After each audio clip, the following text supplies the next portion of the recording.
নির্বাচনের তফসিল ঘোষণার আগেই পদত্যাগ করবেন উপদেষ্টা আসিফ মাহমুদ। বিস্তারিত সংবাদ। জাতীয় সংসদ নির্বাচনের তফসিল ঘোষণার আগেই উপদেষ্টার পদ থেকে পদত্যাগ করবেন বলে জানিয়েছেন স্থানীয় সরকার উপদেষ্টা আসিফ মাহমুদ। সজীব ভুইয়া পদত্যাগের পর জাতীয় নাগরিক পার্টিতে এনসিপি যোগ দেবেন এমনটি ধরে নেওয়া উচিত নয় বলে উল্লেখ করেছেন তিনি। আজ বৃহস্পতিবার দুপুরে সচিবালয়ে সাংবাদিকদের প্রশ্নের জবাবে এসব কথা বলেন উপদেষ্টা আসিফ মাহমুদ। সজীব ভুইয়া তিনি বলেন, উপদেষ্টা বা রাষ্ট্রীয় দায়িত্বে আছেন এমন যে কারো রাজনীতি কিংবা নির্বাচন করার ইচ্ছা থাকলে তাদের সবার পদত্যাগ করা উচিত। যেন কোনোভাবেই নির্বাচন প্রশ্নবিদ্ধ না হয়, নির্বাচনের নিরপেক্ষতার স্বার্থে এমনটি করা উচিত।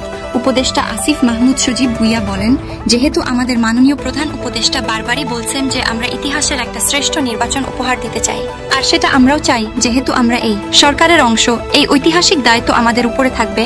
যদি নির্বাচনটা সুষ্ঠু না হয়, গত বছর আওয়ামী লীগ সরকার উৎখাতের আন্দোলনে নেতৃত্ব দেওয়া বৈষম্য বিরোধী ছাত্র আন্দোলনের অন্যতম সমন্বয়ক ছিলেন আসিফ মাহমুদ। সজীব ভুইয়া তীব্র আন্দোলনের মুখে শেখ হাসিনা প্রধানমন্ত্রীর পদ থেকে পদত্যাগ করে ভারতে পালিয়ে যাওয়ার ৩ দিন পর গত বছর ৮ আগস্ট নোবেলজয়ী অধ্যাপক মোহাম্মদ ইউনুসের নেতৃত্বে অন্তর্বর্তীকালীন সরকার গঠিত হয়। ওই সরকারে আসিফ মাহমুদ ছাড়াও বৈষম্য বিরোধী ছাত্র আন্দোলনের আরেক সমন্বয়ক নাহিদ ইসলাম উপদেষ্টা হন। পরে তাদের আরেক সহযোদ্ধা মাহফুজ আলমও অন্তর্বর্তী সরকারের উপদেষ্টা হন।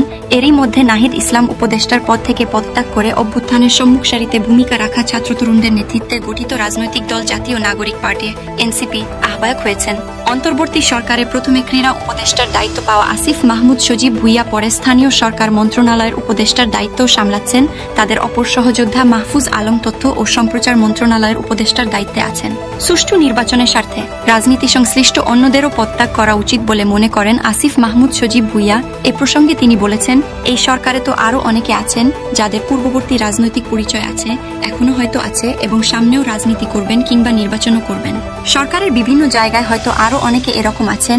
আমি মনে করি যে সবারই তফসিলের আগে পদত্যাগ করা উচিত একটা স্বচ্ছ এবং সুষ্ঠু কোনো প্রকার প্রভাবমুক্ত নির্বাচন আয়োজনের জন্য।